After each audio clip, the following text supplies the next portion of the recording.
Saludos a todos los amigos, estudiantes de medicina, residentes en adiestramiento, cirujanos generales y público en general, que tengan la oportunidad de ver esta grabación que estamos realizando hoy, 13 de marzo del 2010, a la doctora Teresita Avilés Rodríguez. La doctora Teresita Avilés es una reconocida cirujana pediátrica en Puerto Rico, que ya ha estado laborando por los últimos años del siglo pasado y ahora en el Hospital Pediátrico y en la Escuela de Medicina, y cualifica excelentemente para catalogarse como uno de los cirujanos más prominentes que ha tenido este país en los últimos años. Así que, Teresita, gracias por la invitación, de estar aquí. Y como te expliqué, pues vamos a dialogar por más o menos una hora sobre primero tus aspectos personales, educación primaria, secundaria, universidad, residencia, luego tus éxitos y los logros que has tenido en la vida, donde has participado laborando por la educación de los estudiantes de medicina, residentes y otros programas, las cosas agradables, y si quieres contar algunos de los problemas o frustraciones que has tenido en la vida, pues también, y al final sobre la salud del pueblo, los programas de adiestramiento de residentes y en general lo que tú nos quieras contar sobre cómo tú ves la situación en Puerto Rico. Así, vamos a comenzar donde tú naciste, quiénes son tus padres, tus hermanos, tu familia. Pues yo nací aquí cerquita en el Auxilio Mutuo, a pesar de que tanto papi como mami no eran de San Juan. Mami era oriunda de Yauco, una familia bastante acomodada y pudiente. Papi, sin embargo, fue producto de una familia bien humilde del barrio Palo de Barranquita, que tuvo que pasar mucho trabajo para educarse y estudiar. Y precisamente se conoció mami y papi en uno de los viajes, la primera asignación de mami como maestra. Los dos eran maestros de escuela y llegaron a ser principales de sus respectivas escuelas. Y entonces se conocieron precisamente en la primera asignación de mami en el barrio Botijas de Orocovis, y recogían a este maestro y todo, que era poeta y que se convirtió en mi papá. De esos humildes origen, pues papi llegó a hacer pues su bachillerato de maestro de pedagogía, mami también, y luego entonces nos fuimos a vivir a Cuamo.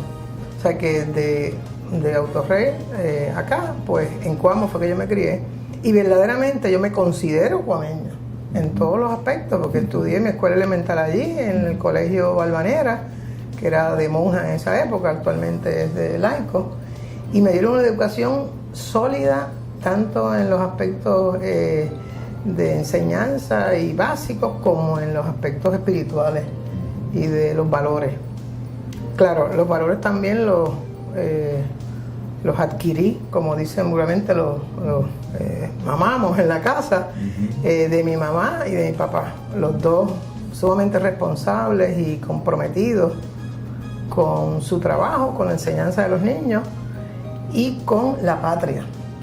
Mi mamá, yo lo digo con mucho orgullo, quizás para algunos no lo es, pero para mí lo es, fue del Partido Nacionalista, con el gran maestro Albizu Campos en las revueltas de la Universidad de Puerto Rico. Muy amiga de Blanca Canales, a quien tuve el honor de conocer, y milagrosamente pues no nos arrestaron y la metieron a la cárcel a ella en aquella época de estudiante.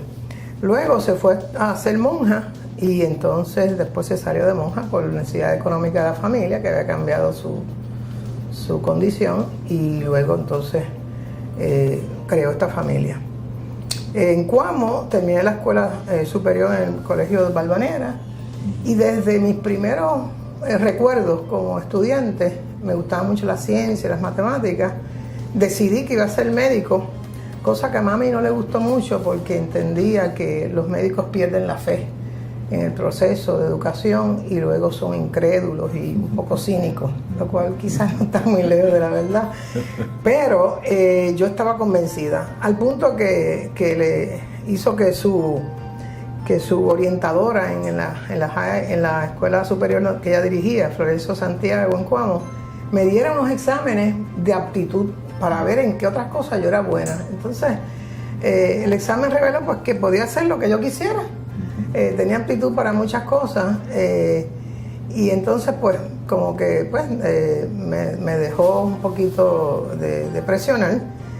De más está decirle que siempre fui muy parecida a mi mamá, que en paz descanse. Fui muy dominante, muy apasionada en mis temas y en mi lucha, lo cual he continuado a través de mi vida, y era muy dirigida hacia una meta que nadie se iba a poner a que yo fuera médico, porque eso yo lo tenía en mi cabeza, en mi interior desde muy jovencita. No había ni siquiera una enfermera en la familia, nadie de medicina en la familia, todos eran educadores, maestros, y sencillamente eso fue mi vocación, lo cual entendía que era vocación, y entiendo que es vocación todavía a estas alturas de mi vida. Pienso que esa fuerza que nos guía hacia ser médicos tiene que venir desde muy adentro, ¿verdad? Del espíritu. Y entonces mi misión fue pues que quería ayudar a la humanidad, nunca motivada por razones económicas. De ahí pues tenía que decidir si iba a qué universidad iba, y tenía matrícula de honor en la Universidad de Puerto Rico. Decidí irme para la Universidad Católica, decisión que me costó un poquito entrar a la Escuela de Medicina de la Universidad de Puerto Rico, porque no quería a mi hermano mayor. Tengo un hermano mayor y una hermana mayor. Mi hermano es actualmente abogado. No quería a mi hermano mayor velando por mis actividades ni supervisándome. Yo siempre fui bien independiente y soñaba con ser totalmente libre y autónoma en mis decisiones desde muy joven. ¿Y tu hermano estaba en San Juan? Y entonces estaba en San Juan.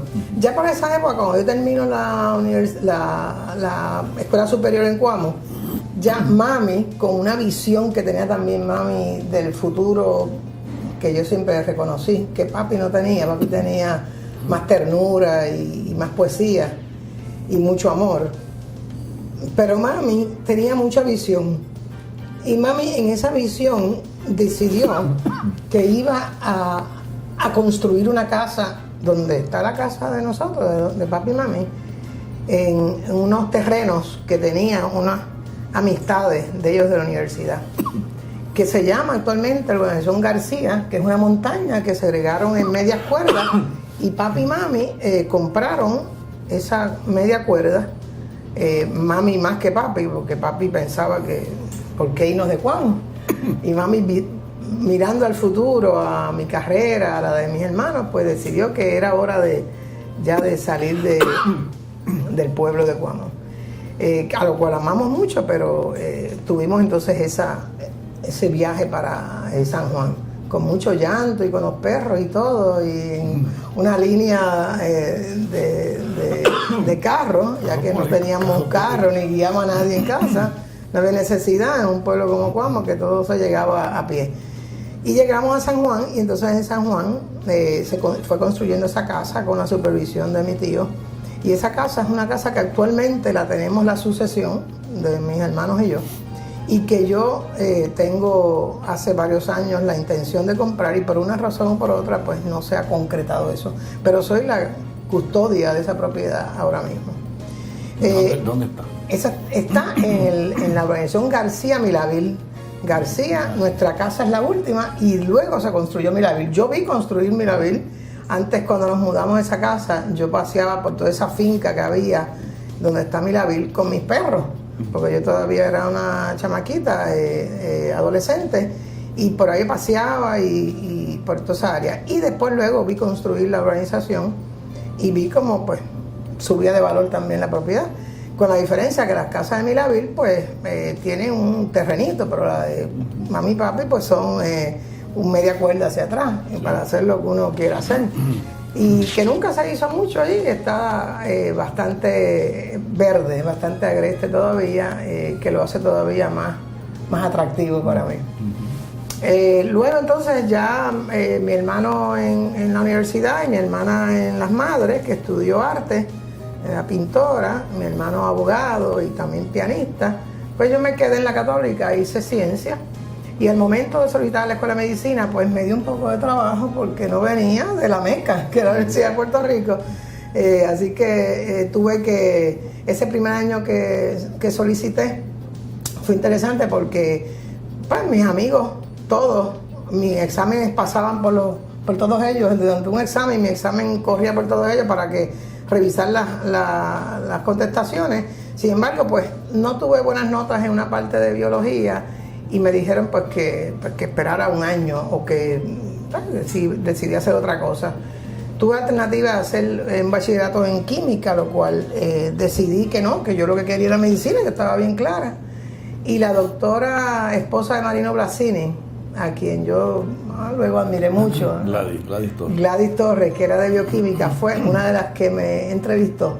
Y fue a darme la noticia expresamente, tuvo mucha deferencia en eso, porque yo era bien amiga de su sobrino, Quique Amí, y de todo ese grupo de Ponce. Y pues me dijo, pues mira, inténtalo de nuevo, ¿tú quieres eso?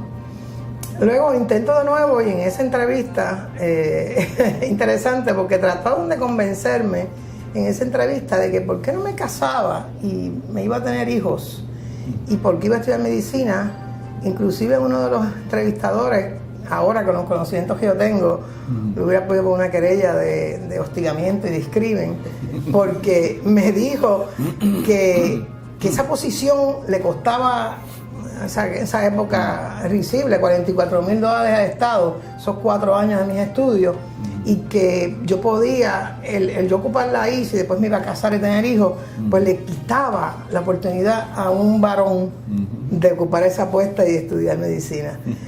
Siempre recuerdo esa entrevista, yo le dije, pues mira, no, yo tengo, con los pocos conocimientos que tenía de derecho, le dije, no, yo quiero ser médico, no tengo intención de casarme, y de casarme para dejar medicina, y si me caso, pues la medicina ocupará siempre un lugar principal, como siempre lo ha sido, porque siempre lo he visto como que esa vocación que tenía de estudiar medicina, siempre he seguido ocupando el posición número 1 en mi vida.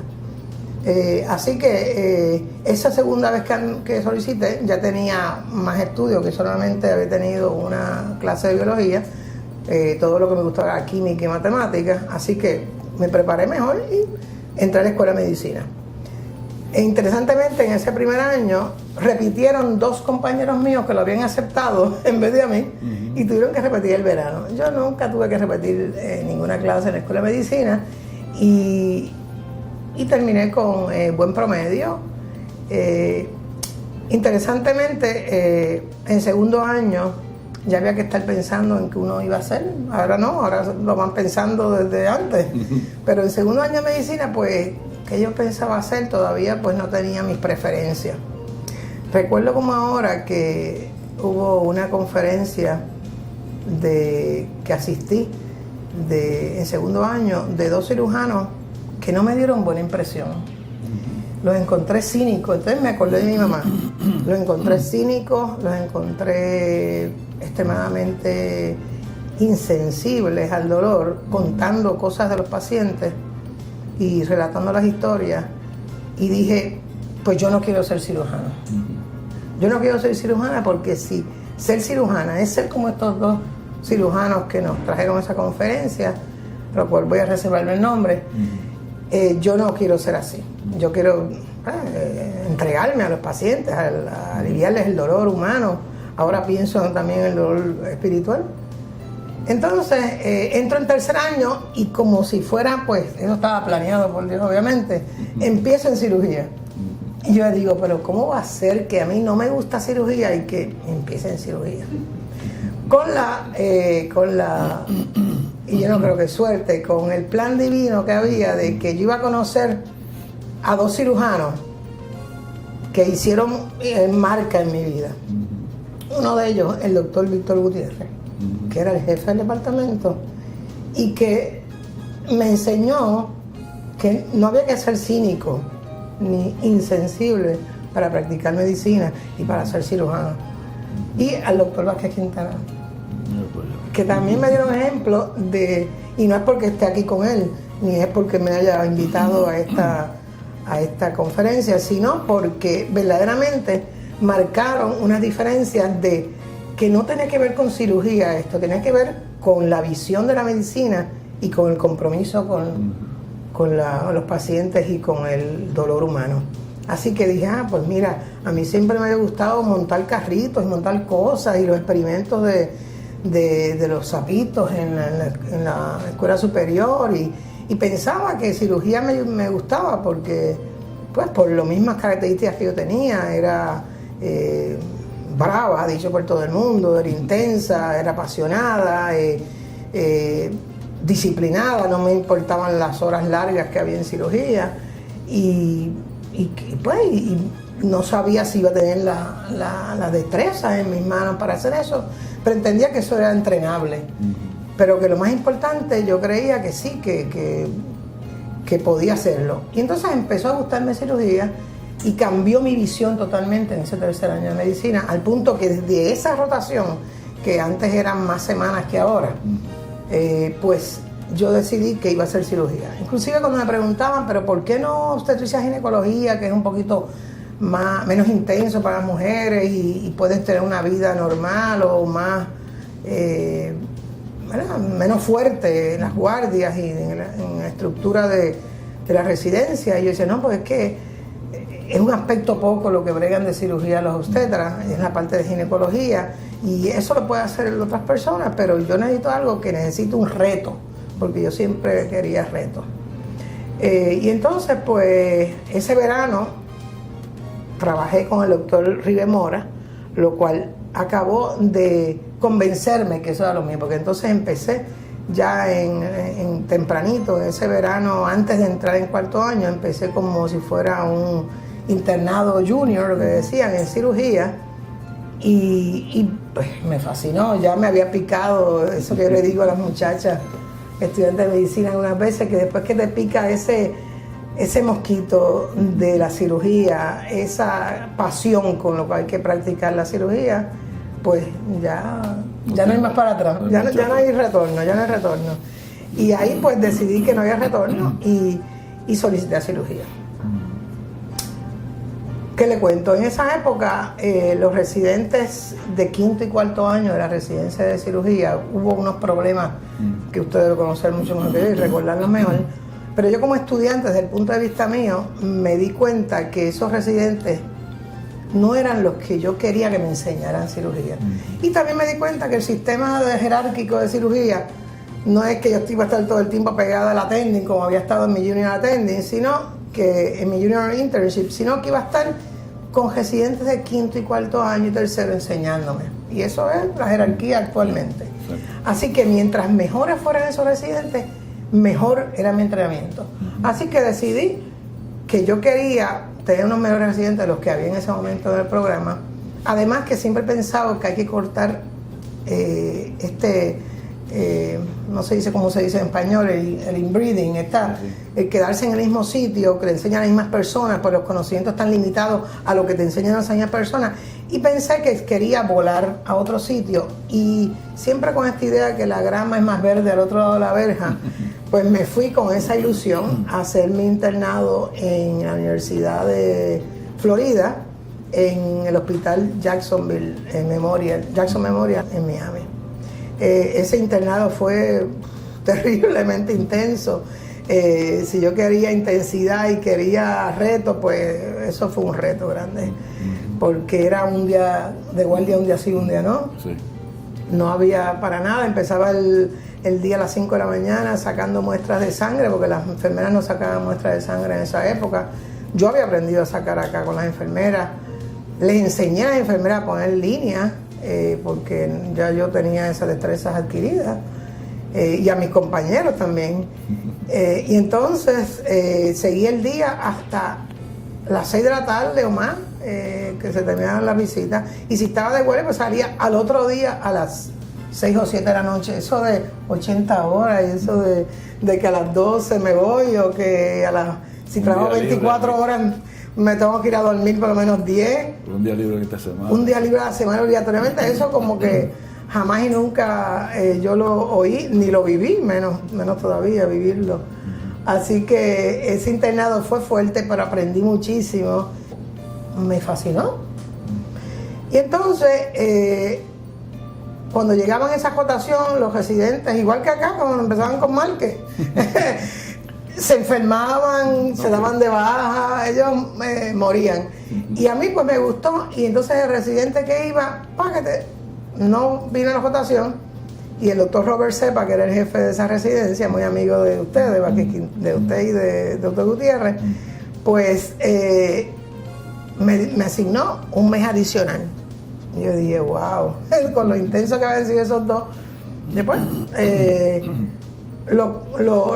cogí esa rotación, obviamente con la disciplina que uno aprende en cirugía, pues sí, no había otra alternativa, pero la disfruté porque ya yo sabía lo que había que hacer y me gustaba. Así que ya tuve esa rotación extensa en cirugía neonatal sobre todo y pediátrica, y terminé ese año, y entonces planifiqué mis vacaciones ese verano para que los 2 años me lo dieran en el mes de junio y julio. Así que eran 3 o 4 semanas de vacaciones, las pasé en Puerto Rico 2 meses corridos para venir acá, pasar visita y ver cómo estaban las cosas en la residencia. Porque yo tenía que tomar una decisión si me quedaba allá con el doctor Cepa en la residencia de Miami, que era una residencia respetable, con mucha fama, y que tenía que decidir si me quedaba o no, porque si yo me quedaba, iba a ser una de las jefas de residentes, que nunca había habido una chief resident mujer, y no se quedaba la americana, ¿verdad? En ese año había 18 y éramos 2 mujeres, una americana y yo, y estaba Chau Iturrey, que era puertorriqueño, y había 2 o 3 cubanos amigos míos que todavía, algunos de ellos son amigos míos. Cuando vine, pues encontré que las cosas habían mejorado, que las cosas en el departamento administrativamente habían mejorado, roté por veteranos, roté por acá. O sea, que increíble, en vez de venir aquí a la playa, pues vine a planificar mi vida futura de cuándo yo quería estar en la residencia. Después de ahí, pues decidí que 1 año más me podía quedar en la residencia allá, para entonces regresar de associate en la jerarquía de la residencia y aprender cosas que quería aprender de allá, que sí tenían allá en el programa, que no tenían acá. Como fue intensivo, que tuve la dicha de rotar con Civeta, que acababa que es una institución en intensivo quirúrgico, que escribió un libro y todas esas cosas, y acababa de llegar de Mass General recién entrenadito allí, y allí mismo lo cogí, aprendí a coger venas yugulares y todas las cosas que tenía que aprenderme. Así que en ese próximo año escogí mis electivas con plan de acción, no al azar. Otra fue anatomía, que disecamos un cadáver, Chau y yo, en ese mes, para saber la anatomía. Pues ahora se puede hacer eso en la computadora, pero en esa época había que hacerlo o con los cadáveres o en vivo, y pues mejor era practicar con cadáveres y luego ir de seguro con los vivos. Y entonces también cogí endoscopía, que también me ayudó mucho para el resto de mi carrera. Y entonces pues cuando terminé ese año decidí que quería regresar, ya sabiendo que las cosas estaban mejor en Puerto Rico, y porque el tercer año en Miami era un año que no se operaba y yo quería operar. Ya yo estaba con mis 2 años de conocimiento y de ayudantar retractores, y yo quería venir a operar. En ese año en Miami se hacía trasplantes, que era shunts y cositas así sencillitas y líneas. Se hacía patología, que se rotaba en patología, que eso se quitó de todas las residencias después. Se hacía ginecología, se hacían cosas que yo no estaba muy interesada. Así que yo decidí que yo quería regresar. Y la razón principal de yo regresar, a pesar de que tenía razones de mi carrera, fue que nacía mi sobrino nieto. Mi sobrino de parte de mi hermana, que es mi sobrino ahijado y casi hijo. Y yo quería estar aquí cuando naciera ese niño. Y entonces, pues, junto con todas esas cosas, yo dije, yo quiero estar en Puerto Rico cuando nazca el bebé, y quiero seguir mi carrera en Puerto Rico, porque para eso, después me gusta mucho acá y me quedo por Estados Unidos. Me regreso a Puerto Rico, y porque también las guardias eran cada tercera noche, y no un día sí, un día no, como eran en Miami. Así que regreso a Puerto Rico. Ese regreso, pues, me costó un poco, porque me encontraba con las frustraciones de las cosas que eran como tan fáciles de hacer en Miami y tan difíciles acá, y también con un poco de ¿cómo decimos esto? De no aceptación de mis compañeros, porque pensaban que yo me creía mejor que ellos porque había estado en un programa americano, y con un poquito yo siempre tuve, pues, tuve y tengo mis cosas bien claras en mi cabeza. ¿Había otras mujeres en ese grupo? Ingeniosas. En ese grupo de Miami, no, el de acá. El de acá, cuando yo regresé, yo era la única en mi año, ¿verdad? Yo entraba en tercer año. En esa época estaba, que sirvió también de role model, Olga Rodríguez. Olga estaba cuando yo estaba de estudiante y sirvió de role model para mí. Mucho modelaje cogí de Olga. Pero tú sabes que Olga se hizo un programa especial también. Yo lo sé. Es un programa de avanzada, porque fíjate, los derechos de las mujeres que todavía no estaban tan establecidos. Olga Rodríguez, como tuvo muchos hijos y tenía que cuidar muchos muchachos, pues se le prolongó el programa de cirugía, creo que fue un año adicional. Y tenía un día libre, una tarde libre. También se hizo unos ajustes bien humanos para que ella terminara. Eso yo sabía de esos arreglos porque de estudiante yo sabía, porque alguna vez se la buscaba ella, no, es que esta es la tarde libre. Entonces, pues, oía los comentarios de ese programa. Eso fue un programa de avanzada, esos ajustes se lo hicieron a ella en nuestro programa, que no existían, ¿no? Porque en Miami mismo, donde yo estuve, pues estaban en cinta y se barrigaban allí al final de su residencia y de su año. Y tú sabes que ahora, con la reducción de horas, todavía se percibe, como hay tantas muchachas ahora en medicina, que algunas no cogen cirugía, aún con la reducción de horas, porque quieren vivir una vida familiar y otras cosas, que va a haber que hacer otros ajustes también para las muchachas que quieran entrar a cirugía. De hecho, con el tiempo inclusive ha habido esos cambios donde se junta una plaza, dos mujeres, dos médicos femeninas, y entonces una trabaja al mediodía y la otra trabaja el otro mediodía, en pediatría sobre todo, entonces para que haya continuidad, y entonces terminan un poco más tarde, pero hacen esos ajustes para la mujer. En esa época no había esos ajustes para la mujer. Yo, tanto en Miami como acá, yo tenía este chip on my shoulder, que me decía, como tú eres mujer, pues, no, lo coges más fácil. Y yo, no, esto no es una cuestión de género. Yo soy aquí un residente de cirugía y me tienen que tratar de forma igual. Y tan es así que yo me acuerdo que en esas guardias interminables en Miami, que al otro día estaba uno pasando visita muriéndose, porque nunca me acuerdo haber dormido en una guardia allí en 2 años. Todos los residentes, compañeros míos varones, se sentaban y todos ahí con el café y muerto. Y yo ahí como derechita, como esta que entonces me preguntaba el atendente, un residente senior, ¿tú no te cansas? ¿Tú no estás cansada? ¿No hiciste nada? Yo no he dormido. Y yo hice más que ellos, igual o más. Lo que pasa es que yo no me puedo dar el lujo de que usted me vea cansada, porque entonces va a pensar que yo soy mujer y que entonces soy débil y me canso. Y nosotros no somos el sexo débil, eso yo estoy convencida de que no lo somos, por lo menos no mentalmente. Y entonces no daba señales de cansancio, porque cansancio era sinónimo de debilidad y de que la mujer no puede hacer el trabajo. Y eso no es verdad. Así que cuando yo regreso, por encima de mí, de residente senior, yo no tenía ninguna mujer. Por debajo sí tuve a Norma Cruz de interna y tuve a Zulma de interna. Zulma González, que especialista en trasplante, y Norma cirujana plástica, Norma Cruz. Esas fueron internas mías. Pero ya al momento de mi regreso, pues obviamente esos ajustes pues se hicieron rápidamente. Pero siempre tenía esos encuentros. Los compañeros míos de residencia eran Vivoni, que no está por acá, pero que siempre fue un espíritu libre. Era Rosón, que en paz descanse, ¿verdad? Murió hace un año, que no terminó con nosotros por otros problemas.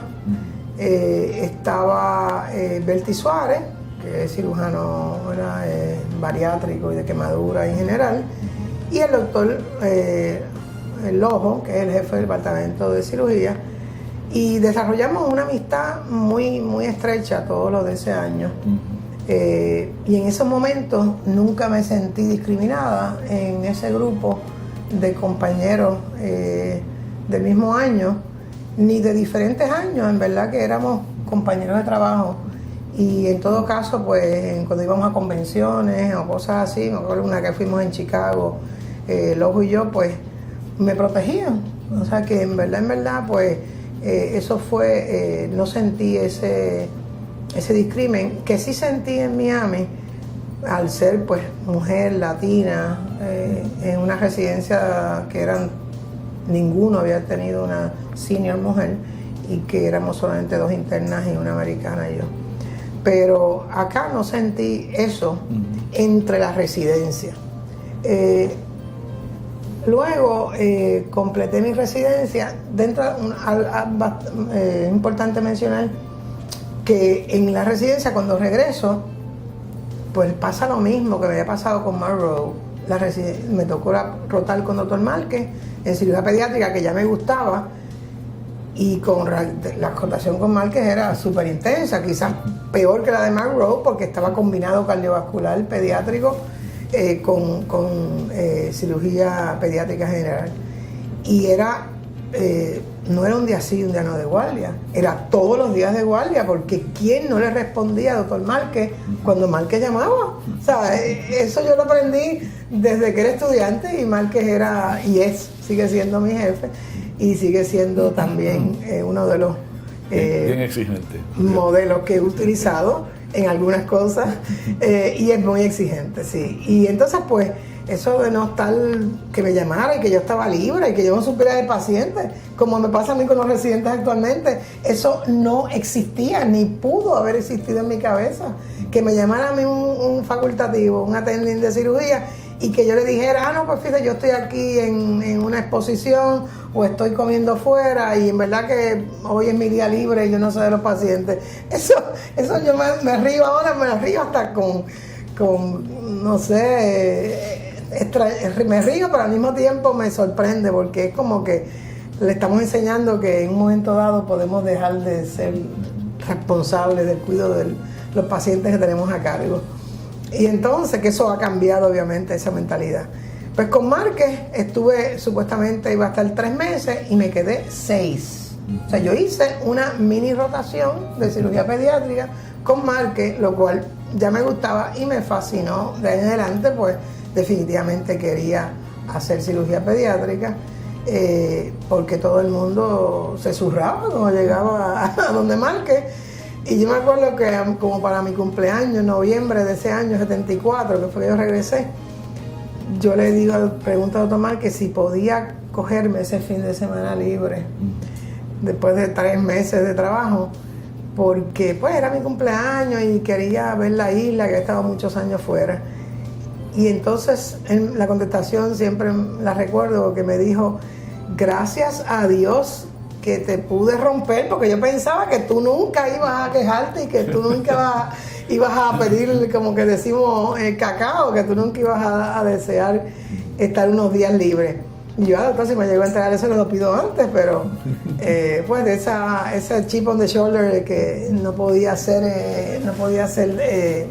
débil, y tenía que competir de igual forma con los hombres en esa residencia definitivamente masculina.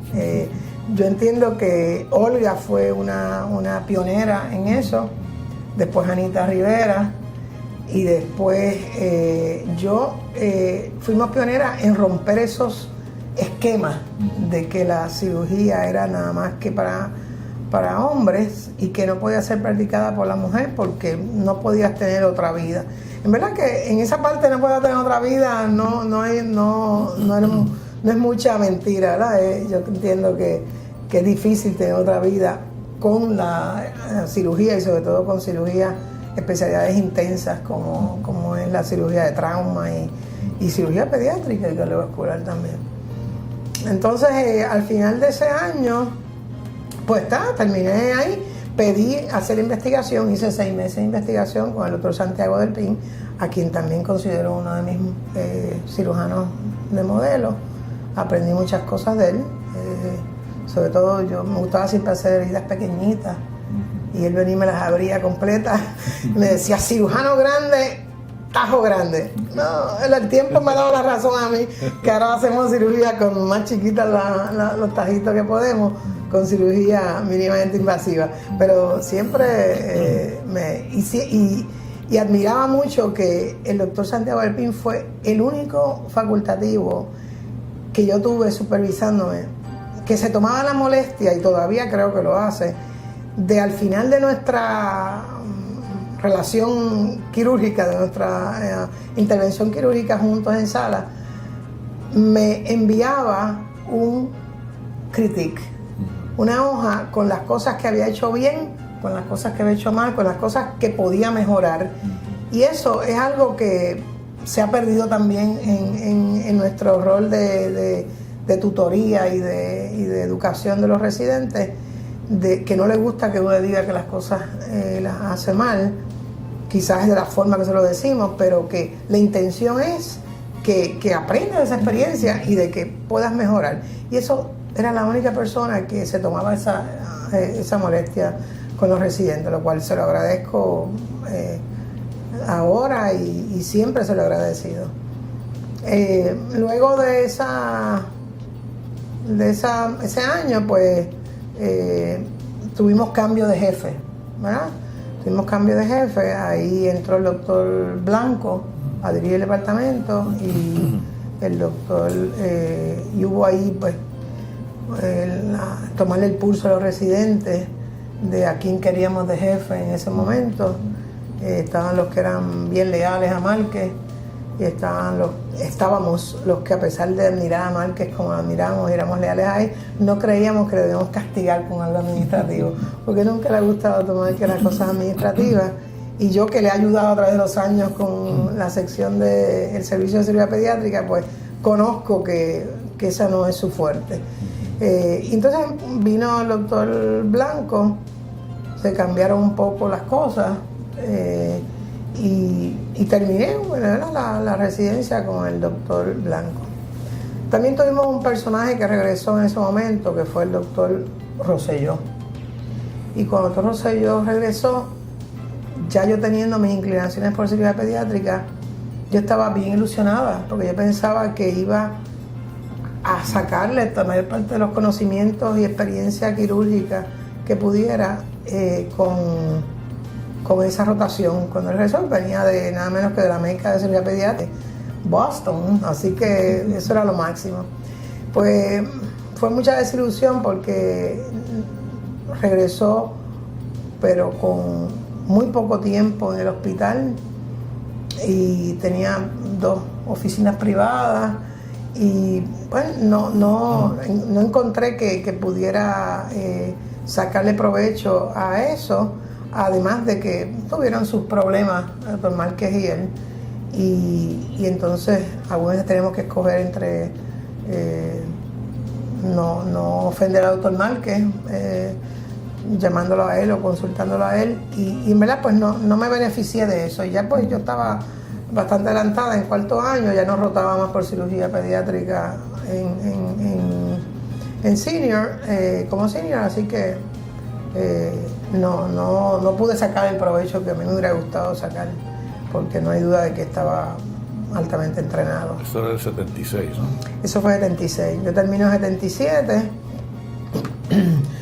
y entonces tengo la ilusión de quedarme a hacer cirugía pediátrica con don Márquez, pero ya habiendo regresado de Rosselló y estando en pugna ellos dos, pues mis planes, que no había solicitado en Estados Unidos en ningún sitio para hacer cirugía pediátrica, se me vinieron al piso, porque pues, de momento no había dinero para esa plaza, de momento pues hubo muchos peros. El decano en esa época tampoco me apoyó, que fue PJ, Santiago Borrero, cosa que nunca se me ha olvidado, porque mi intención era quedarme allí y no tenía un plan B para mis sueños de ser cirujana pediátrica. Ante eso, pues me ofrecieron una plaza en el Regional de Caguas como cirujana, que tampoco es casualidad, porque había un plan para mi desarrollo que no era el que yo quería en ese momento. Eso venía más tarde. Era este otro rol que tenía que hacer.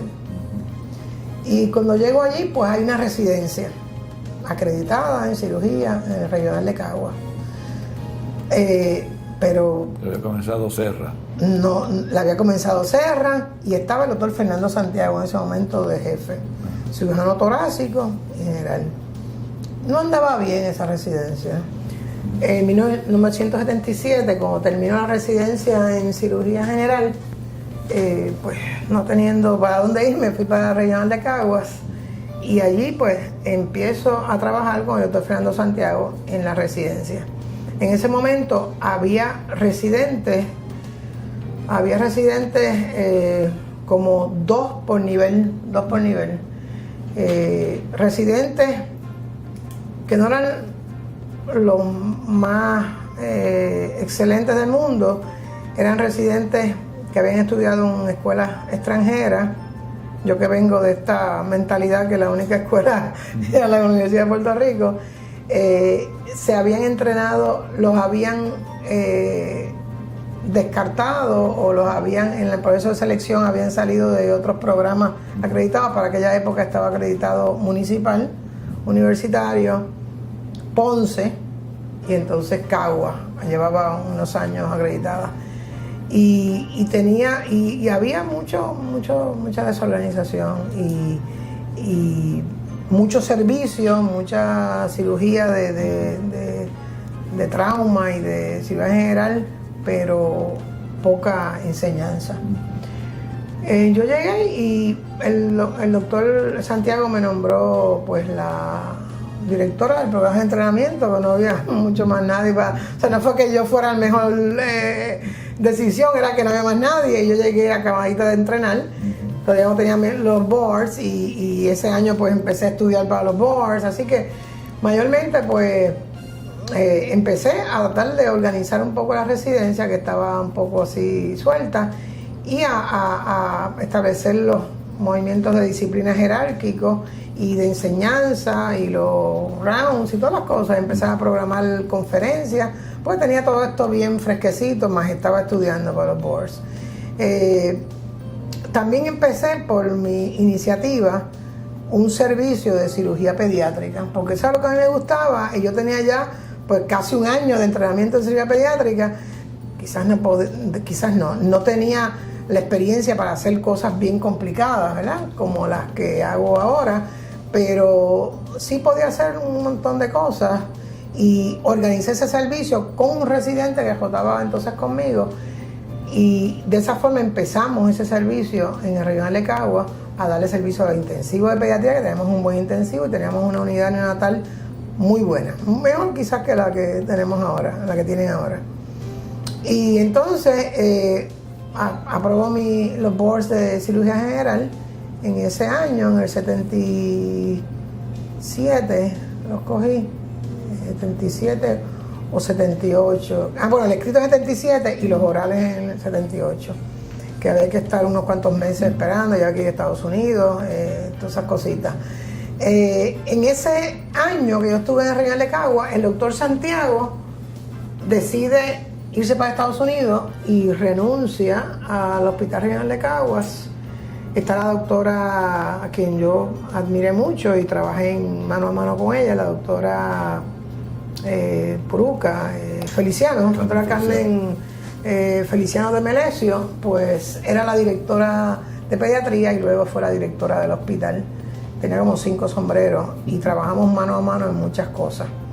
La doctora Feliciano, en esa época, tengo que reconocer que era una persona bien vertical y bien honesta, la cual admiré mucho trabajando como dentro de la jerarquía del hospital, porque era capaz en esos momentos, ¿verdad?, de separar las afiliaciones políticas y las ideas políticas que tuviéramos cada uno de nosotros con nuestra ejecutoria como médicos y como administradores de departamento, de jefe de departamento.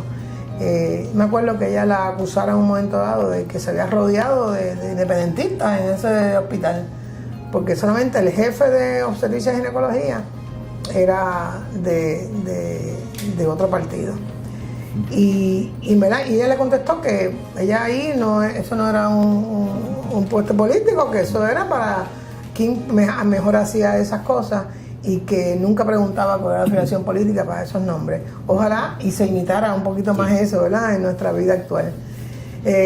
Y entonces cuando se fue Fernando, pues no había más nadie. Vuelvo y digo que eso no fue que que lo escogieron, fueron a hacer un comité de búsqueda y nada. Yo estaba allí y yo estaba haciendo el trabajo y me nombraron directora del departamento, que ahora con la retroscopia pienso que era muy joven todavía para eso, pero hice el trabajo y la residencia, cuando tuve control de lo que hacer con la residencia, entiendo que la mejoré y la hice más fuerte, porque empecé por escoger yo los candidatos que empezaron, de los cuales me enorgullezco. Son cirujanos muy buenos ahora mismo en la comunidad, que tienen mi firma en su diploma y que yo los escogí desde que entraron hasta que terminaron los 5 años y yo me fui del regional de Caguas en el 82. Yo los entrené, los eduqué. Entrenar eso, entrenar los caballos, eduqué. Los eduqué y los desarrollé su capacidad. Y todavía, al sol de hoy, cuando han tenido algún problema en términos de posible impericia, los he ayudado y han salido bien. O sea que convencida de que son buenos cirujanos y de que son personas honestas, porque yo también los formé en ese aspecto de verticalidad y de responsabilidad y de compromiso con su ejecutoria. Esos 5 años que yo estuve allí, yo empecé a mandar los residentes a las especialidades que no teníamos en el regional de Caguas, como era tumores, que no lo teníamos como tal, al oncológico, los mandé con doctor Márquez a cardiovascular y con Defendinia cardiovascular de adultos. También cirugía pediátrica nos mandaba porque yo tenía el servicio y cuando tenía un caso más complejo, pues hablaba con doctor Márquez y venía acá al hospital a hacerlo con él, o por lo menos a asistir en la cirugía. En algunas ocasiones también invité al doctor Rosselló y lo visité en el laboratorio de cirugía experimental para invitarlo a que viniera a hacer cirugía conmigo en el regional, lo cual no logré tampoco, porque estaba muy ocupado. Y así que seguía con mi sueño de ser cirujana pediátrica. Como un año después de irse doctor Santiago, estaba pendiente la revisión de la acreditación del programa y ya yo había pues reforzado el programa con estas rotaciones y con las cosas que no teníamos. Lo que no había podido hacer era cambiar los residentes que estaban en los 4º y 5º años que yo había heredado. Yo respondía por esos primeros y segundos, y con un residente muy bueno, que es el doctor Edgar Serra, que terminó estando yo de directora, pero que no lo entrené yo desde el principio, sino que estaba y que es excelente, que posiblemente era el mejor de ese grupo. Y entonces, después de la visita de acreditación, pues encontraron fallas que yo conocía que teníamos, ¿verdad? De falta de servicio en el hospital y falta de apoyo, y resultados de los in-training pues terribles. Ya los in-training se daban y yo los daba allí. Jamás y nunca me robé uno y jamás y nunca les dije esas contestaciones, ni siquiera porque me hubiera ayudado muchísimo a la residencia. Pero en esa época sí pasó eso con algún jefe de departamento, porque los mismos residentes míos decían que los residentes de otro programa tenían las contestaciones, entonces sacaban 80 y 90 de percentila. Yo nunca recurrí a eso y sabía que los resultados eran malos porque no podían ser mejores que eso. Los que subían pues eran mejores, y con todo eso pues nos suspendieron la acreditación. Y yo en ese momento pues... ¿En qué año fue eso? Eso fue en el 79, 78 vino la visita, 78, 79 vino la visita, 79 nos dieron eso, y entonces podíamos pues decir ajá o podíamos apelar la decisión. Entonces yo decidí, con la ayuda de la doctora Feliciano y la licenciada, en esa época que estaba en salud, Adeline Landrón, que nos ayudó mucho, llevar a cabo el proceso de apelación, que aprendí muchísimo de cosas administrativas y cosas de residencia. Apelamos y fuimos a vistas en Estados Unidos y vistas acá. Conseguí la ayuda del doctor de Ponce, de Armstrong, al cual nos hicimos muy amigos en esa época. Y el resultado final fue que no logré que se mantuviera la acreditación porque había unos defectos que yo no los podía arreglar, que eran inherentes al programa de residencia que había y a los candidatos y a unos servicios que nosotros no contábamos ni con neurocirugía, ni ortopedia formalmente, muchas de las especialidades no las teníamos. Pero logré una cosa que yo me propuse, que fue terminar el programa con esa apelación. Logré que terminaran los que habían empezado conmigo. Y terminaron conmigo.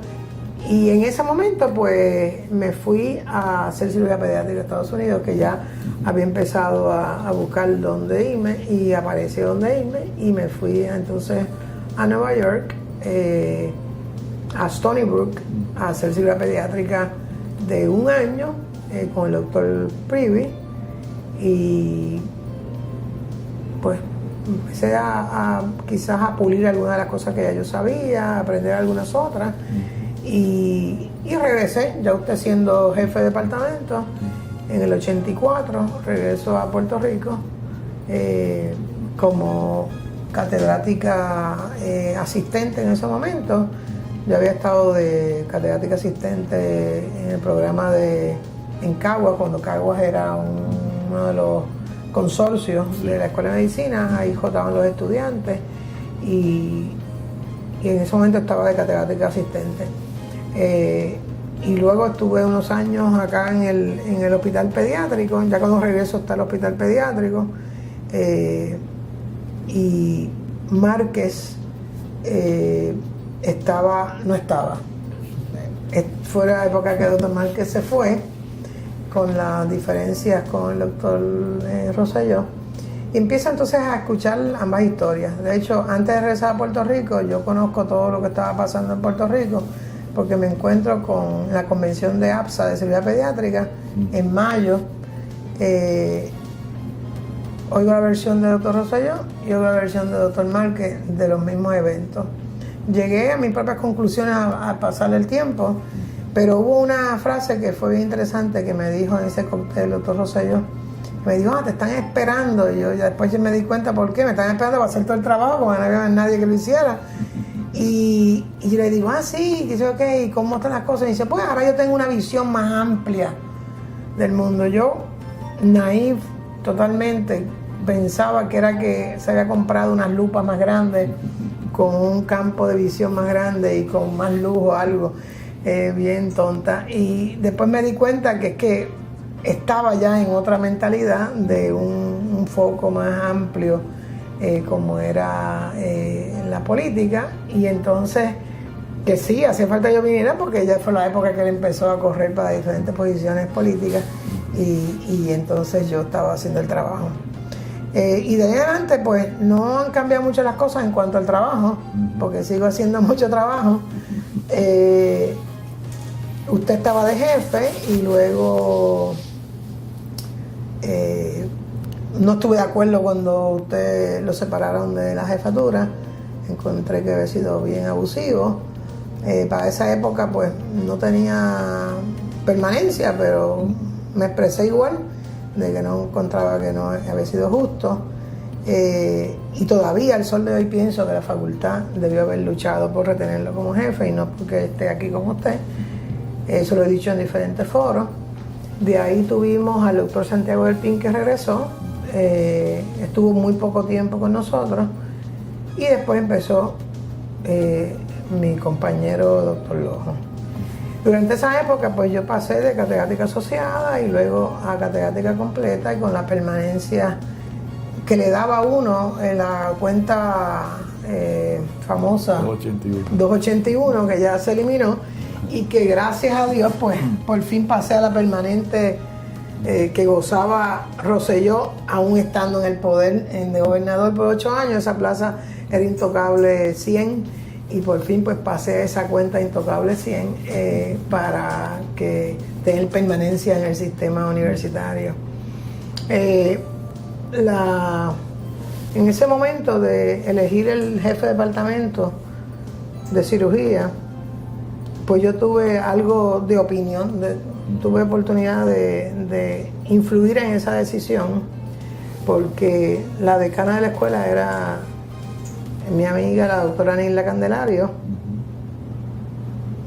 y me pidió opinión de quién yo pensaba que debía ser el jefe de departamento. Eso para la selección. Eso fue en el 2004. Para la selección de... Para la selección de jefe de departamento del Ojo. Ella me pidió opinión porque pues estaba ahí y tenía la confianza de hacerlo. Y eran dos candidatos principalmente los que tenía en mente. Y yo le dije que la mejor decisión era el doctor Lojo. Convencida en ese momento que era la mejor decisión.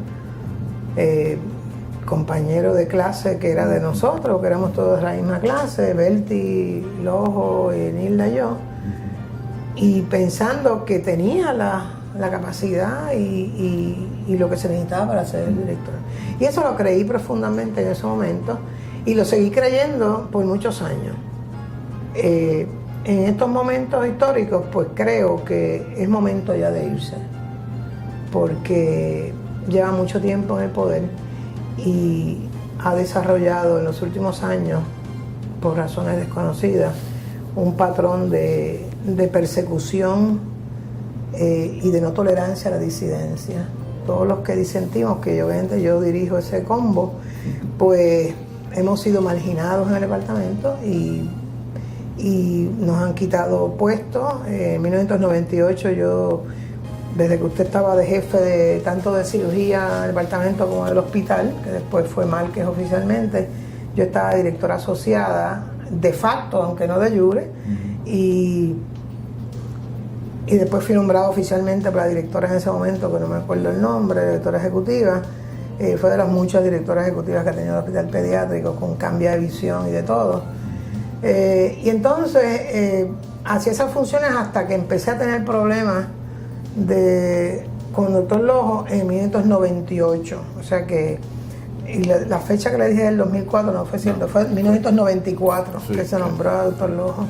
1994, y como para el 98 por ahí empezamos a tener problemas.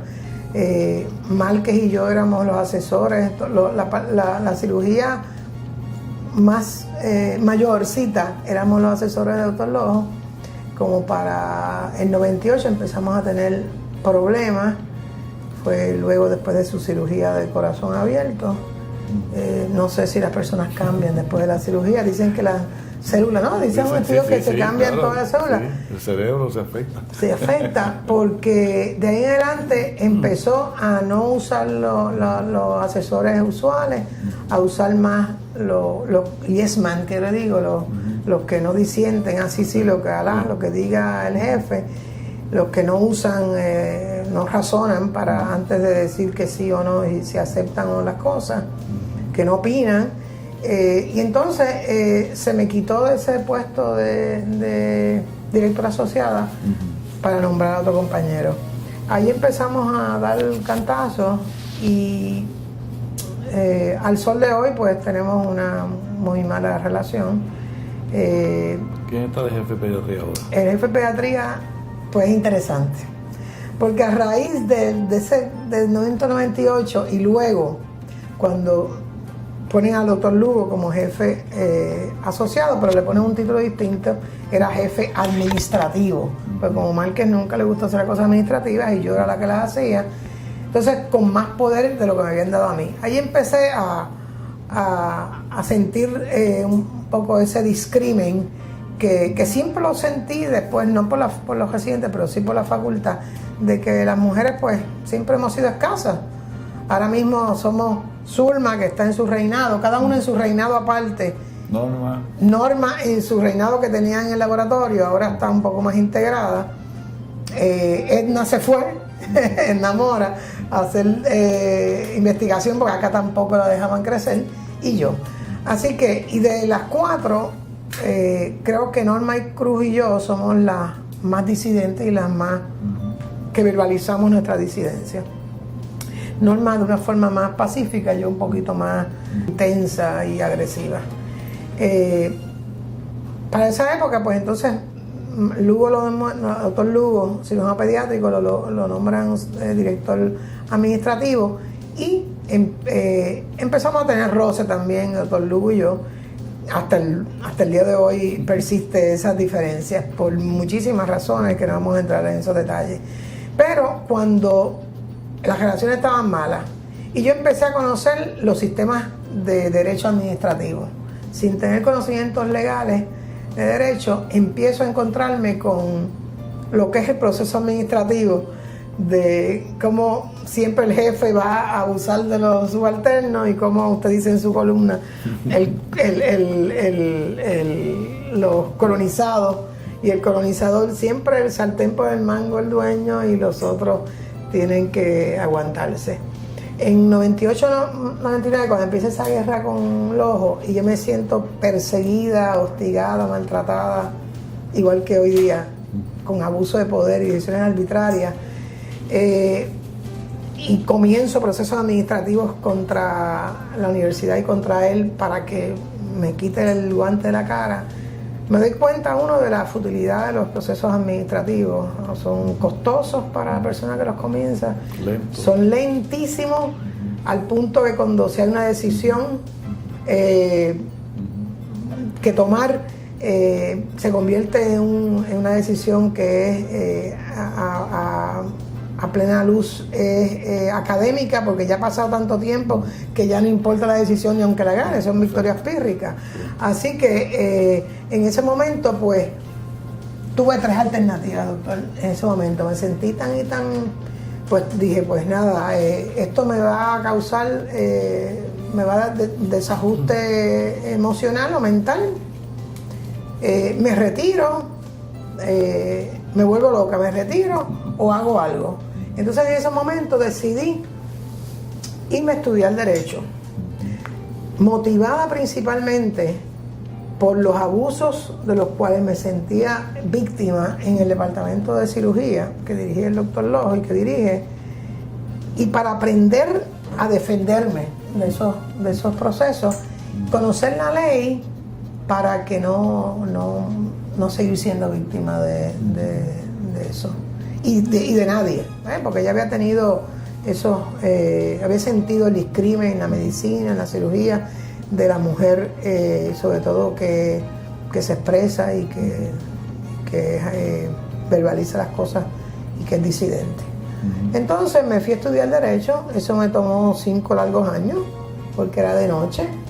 Decidí que tenía que ser en la Universidad de Puerto Rico porque la Universidad de Puerto Rico, que me estaba persiguiendo, iba a costear esos estudios, y la matrícula la tenía de honor, y yo pagaba $35 cada semestre de unos cosas, no sé de qué era eso, y los libros obviamente. También durante esa época, para poder coger clases de día, que no podía porque no las daban de noche, también solicité y se me fue otorgado una sabática de 1 año, la cual utilicé para eso, y terminé en el 2004, que me gradué, recibí mi grado de Juris Doctor de la Universidad de Puerto Rico en el 2004, y durante ese tiempo aprendí, o sea, comprobé lo que ya yo sabía de vida, que el derecho administrativo no servía y que mi guerra podía llevar todos los foros a vivir por haber en el derecho administrativo, y eso no iba a resultar. La guerra en el departamento de cirugía pediátrica, que siempre ha habido durante las últimas 2 décadas, empeoró con la llegada del doctor Víctor Ortiz.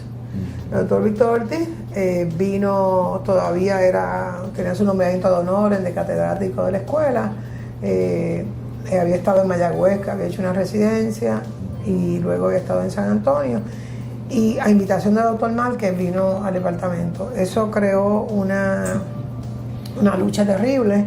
Él llevó un proceso administrativo contra Lojo, precisamente también, que a pesar de que lo gana, pues es una victoria que no se ha implementado la decisión de esa investigación, y que todavía pues no se reconocieron sus derechos al doctor Ortiz.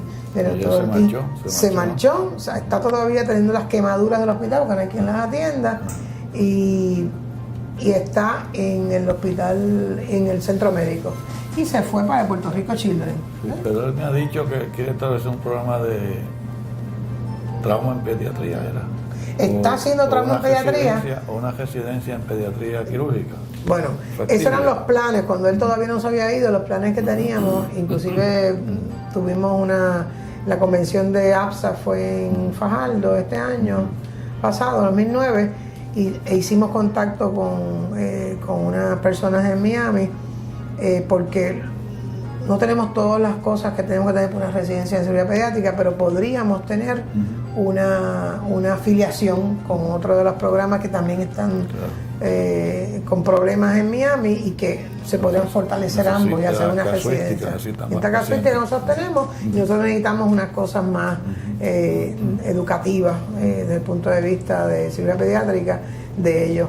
Y eso pues estuvo en conversación, pero con esta mala relación y siendo el doctor Ortiz que estaba y no teniendo el apoyo del decano, pues el decano tenía otras intenciones de traer de educar a una residente de cirugía pediátrica, que finalmente no se logró esa rotación, básicamente porque la ley de Puerto Rico, la ley del TEM, que ya murió el TEM, pero la ley está vigente, pues necesitan 2 años de cirugía pediátrica para poder ser cirujano pediátrico y anunciarse como cirujano pediátrico. Y exige también el TEM que tuviera acreditación en el programa. Nosotros no tenemos acreditación, todas las personas que se han entrenado han sido de forma criolla cuando se podía hacer eso, pero eso ya no se puede hacer. Entonces esos son los argumentos que dicen que si lo han hecho otras personas, ¿por qué no? Porque las cosas cambian y ahora esas exigencias están, y nosotros no tenemos esa facilidad de entrenar a esa persona. Esa persona ahora mismo pues está un caso sub judice. Pero también hubo un litigio con eso, ¿no? El caso está sub judice porque nos está demandando al doctor Márquez a mí por no haber estado de acuerdo con ese entrenamiento de entrenamiento adicional en cirugía pediátrica o fellow, que ya esas cosas no existen. Existe una residencia en cirugía pediátrica que son 2 años en programas acreditados, y esa es la ley, y nosotros pues tenemos que regirnos con eso. Necesitamos entrenar cirujanos pediátricos, no hay duda, porque el doctor Márquez pues está hace rato de retirarse, no se ha retirado por los problemas que ha habido en el departamento.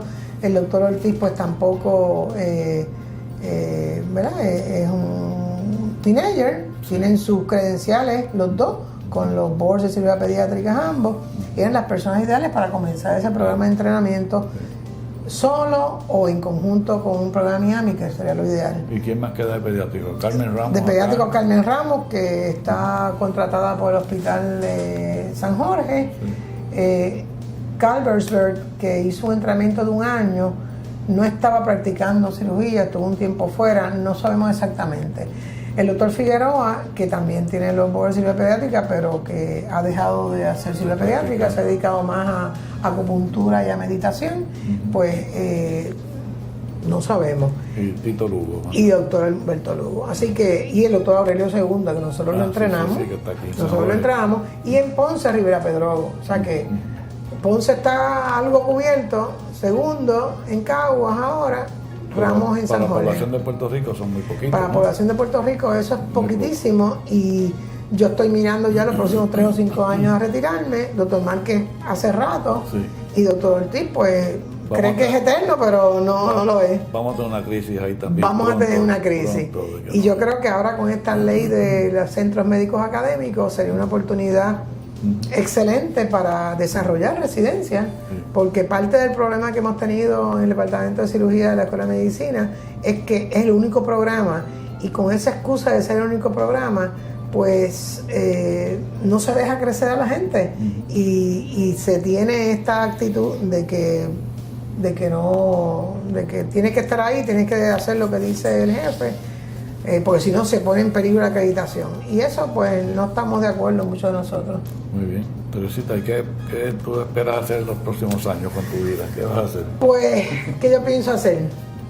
Pues, desde el punto de vista profesional, en la Escuela de Medicina, yo tengo la esperanza, que es lo último que se pierde, ¿verdad? Tengo la esperanza de que haya un cambio de comando en el Departamento de Cirugía de la Escuela de Medicina de la Universidad de Puerto Rico, para que regrese a ese departamento lo que usted conoció, que fue una discusión de pares, un diálogo, un ambiente armonioso donde podamos crecer y podamos aportar todos con nuestras ideas, sean iguales o disidentes, pero que se respete la disidencia y se respeten a las personas. Eso se ha perdido en el departamento, y si eso se mejora, yo visualizo que me puedo quedar todo lo más que yo pueda, 3, 5 años, para aportar a ese desarrollo de ese departamento con un cambio también generacional que necesita. Sí. Ya la generación de Berti y de Lojo y mía y suya, pues tenemos que dar pie espacio a que vengan unos más jóvenes con buenas ideas, con buen entrenamiento, con otra mentalidad. También los conceptos de la residencia también han cambiado y necesita también una nueva mentalidad para uno ajustarse a esos cambios de días libres y de 80 horas, y de que, como me han hecho residentes a mí, que en mitad de la cirugía, me tengo que ir porque se me cumplió la hora, pero así mismito, y se quitan los guantes y se van, y nadie puede hacer nada por eso. Pues con algunos, con otros hacen otras cosas. Así que yo visualizo que, y no tengo ninguna plan en mi mente, el que yo dirija el departamento de cirugía del hospital pediátrico, ni ser jefa de nada. Ahora mismito el jefe es doctor Márquez, porque hubo esa división cuando vino el doctor Ortiz. El jefe es doctor Márquez, y hasta que él esté, él va a tener mi respaldo, mi ayuda y mi defensa. El jefe académico, para propósito del departamento, es el doctor Lugo. Y hay una división obvia en el departamento, como si existiera un departamento allá y otro acá, como en la realidad existe.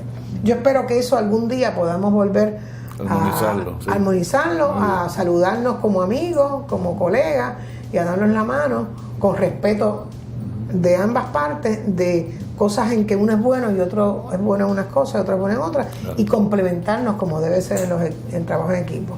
Muy bien. La otra cosa que planeo es entrar más de lleno en educación legal de los residentes y los médicos, porque pues la parte que más me interesa a mí obviamente es la parte de impericia y de maltrato de niños y derechos de la mujer. Son 3 temas que me apasionan.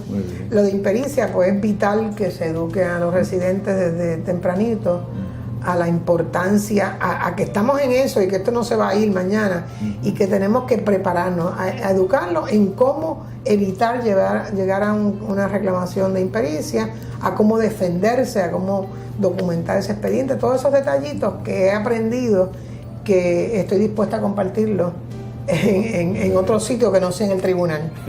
Y en la parte de otros temas de maltrato, que yo también estoy educando en diferentes conferencias y paneles a los estudiantes desde jovencitos, porque esa es una obligación importante. Y los derechos de la mujer, que nunca voy a ceder en ellos. Muy bien. Así que... Pues gracias, Teresita, se nos acabó el tiempo, pero he disfrutado mucho tus comentarios.